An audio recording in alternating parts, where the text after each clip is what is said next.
ഇത് മഞ്ഞപ്ര മാസ് മോട്ടോഴ്സിനായിരുന്നു. ഇവിടെ Honda aviator വണ്ടി നമ്മളത് വർക്കിന് കയറ്റിയിട്ടുണ്ട്. ഇത് ആക്സിഡൻ്റായിട്ടും അതുപോലെ സർവീസൊക്കെ ചെയ്യാൻ വേണ്ടിയിട്ടായിരുന്നു. ആക്സിഡൻ്റായിട്ട് ഫ്രണ്ട് ഫുള്ളായിട്ട് ബെൻഡായി കിടക്കായിരുന്നു. ഈ ഭാഗമൊക്കെ ഫുള്ളായിട്ട് ബെൻഡായിട്ട് ഇരിക്കുകയാണ്. അതൊക്കെ നമ്മൾ പാച്ച് വർക്ക് ചെയ്ത് ലെവൽ ചെയ്ത് റെഡിയായിട്ട് ആക്കിയിട്ടുണ്ട്. അതിന് ശേഷം നമ്മൾ സർവീസിന് വേണ്ടിയിട്ട് അയച്ചിട്ടുണ്ട്. സർവീസിൻ്റെ ഭാഗമായിട്ട് നമ്മളതിൻ്റെ ക്ലച്ച് അതുപോലെ എയർ ഫിൽറ്ററൊക്കെ ഒന്ന് ചെക്ക് ചെയ്യാൻ വേണ്ടി അയച്ചാണ്.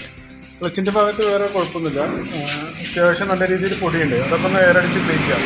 അതിൻ്റെ ഓട്ടോ ക്ലച്ചിൻ്റെ യൂണിറ്റ് ആയാലും വേരിയേറ്റർ ബോഡി അതുപോലെ റോളർ വെയിറ്റ് ആയാലും വേറെ കുഴപ്പമൊന്നുമില്ല. നമുക്ക് അതിനെ യൂസ് ചെയ്യാം. ബെൽറ്റ് ആയാലും നിലവിൽ വേറെ കംപ്ലൈൻ്റ് ഒന്നുമില്ല. ബെൽറ്റ് നമുക്ക് അതിനെ യൂസ് ചെയ്യാൻ വേറെ കുഴപ്പമില്ല.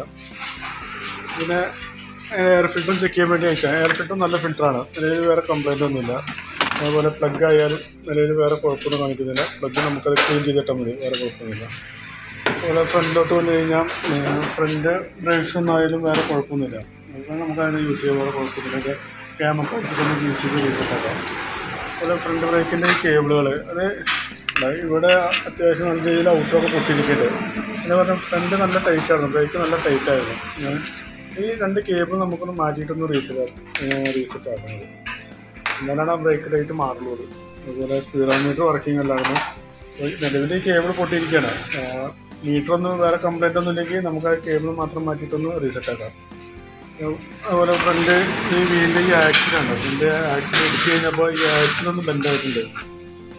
ഈ ആക്സിലൊന്നും മാറ്റി കളയണം. അതുപോലെ ഫ്രണ്ട് ഓടിക്കുമ്പോൾ നല്ല സൗണ്ടാണ് ഫ്രണ്ടിൻ്റെ. അതിൻ്റെ ഹാൻഡിലിൻ്റെ ബെയറിങ്ങൊക്കെ നല്ല സൗണ്ടാണ്. ഈ ഹാൻഡിലും അത്യാവശ്യം നല്ല രീതിയിൽ ടൈറ്റ്. നമുക്കത് അഡ്ജസ്റ്റ് ചെയ്ത് കിട്ടുന്നില്ല. അപ്പോൾ നമുക്ക് ഹാൻഡിലിൻ്റെ ഈ ബെയറിങ് മാറണം. കോൺസെപ്റ്റ് എന്നൊക്കെ പറയും, ബോർഡ് റൈസർ. അപ്പോൾ അതൊന്ന് മാറ്റിയിട്ടൊന്ന് റീസെറ്റ് ആക്കേണ്ടി വരും. അതേപോലെ നമ്മൾ അതിൻ്റെ ബാറ്ററിയൊക്കെ ഒന്ന് ചെക്ക് ചെയ്യാൻ വേണ്ടി ആയിട്ടാണ്. ബാറ്ററി ഇരിക്കുന്നത് 2022 മോഡൽ ആംറോണിൻ്റെ ബാറ്ററിയാണ് ഇരിക്കുന്നത്. നിലവിൽ ഇപ്പോൾ സെൽഫൊക്കെ വർക്കിംഗ് ആണ്. എന്നാലും നമ്മൾ ബാറ്ററിയുടെ കണ്ടീഷൻ കൂടി എടുത്ത് പോകുന്നുണ്ട്. അതിൻ്റെ നിലവിലതിൻ്റെ വോൾട്ടൊക്കെ ചെക്ക് ചെയ്ത് നോക്കുമ്പോൾ 12.83 ആ റേഞ്ച് വോൾട്ട് വരുന്നില്ല. അത് ടെസ്റ്റിലേക്ക് കൊടുക്കുമ്പോൾ ബാറ്ററി കംപ്ലൈൻ്റ് ആയിട്ടാണ് കാണിക്കുന്നത്.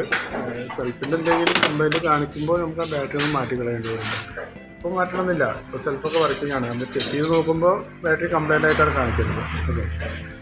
പിന്നെ വേറെ പറയത്തേക്ക് വേറെ കംപ്ലൈൻ്റ് ഒന്നുമില്ല. പിന്നെ എഞ്ചിൻ ഓയിൽ ചെക്ക് ചെയ്തപ്പോൾ എഞ്ചിൻ ഓയിൽ കുഴപ്പമില്ല, നല്ല വരണം. അല്പം ലെവൽ കുറവുണ്ട്, അതൊന്ന് ടോപ്പ് അപ്പ് ചെയ്തെടുക്കാം.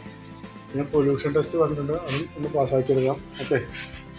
പിന്നെ ഇപ്പോൾ നിലവിൽ വരുന്ന വർക്കിൻ്റെ ഒരു എസ്റ്റിമേറ്റ് കൂടിയും പറയാം. അതിൻ്റെ ഫ്രണ്ടിലെ കോൺസെപ്റ്റ്, അതുപോലെ രണ്ട് ബ്രേക്കിൻ്റെ കേബിള്, സ്പീഡോമീറ്റർ കേബിള്, നമ്മുടെ സർവീസ്, പിന്നെ അതുപോലെ നമ്മളെ ഫ്രണ്ട് ബെൻഡായ ആ പാച്ച് വർക്കിൻ്റെ എമൗണ്ട് എല്ലാം കൂടി നോക്കിയിട്ടുള്ളൊരു എസ്റ്റിമേറ്റ് പറയാം. നോക്കിയിട്ടൊന്ന് റിപ്ലൈ ചെയ്താൽ കേട്ടോ. ഓക്കെ.